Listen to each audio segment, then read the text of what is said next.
playa. Va a ser un gran acontecimiento.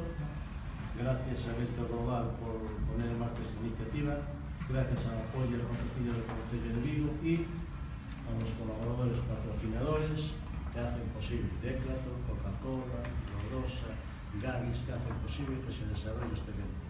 Van a ser 6 semanas de actividades que van a tener alguna expresión muy importante, como la del balonmano playa, como la del vóley playa, como la de fútbol y como también el torneo de árbitros que se celebra a nivel de España aquí. En definitiva va a ser un gran acontecimiento. Que la gente se divierta, que disfrute un año más, y aquí estamos nosotros para contribuir a que se desarrollen aquellos eventos y aquellas iniciativas que la ciudadanía y el asociacionismo pues viene bien para poder desarrollar a lo largo de este verano en la playa de Samil. Por lo tanto, gracias, muchos éxitos y pasarlo bien. Y ahora le aplaudimos a cada uno de vosotros.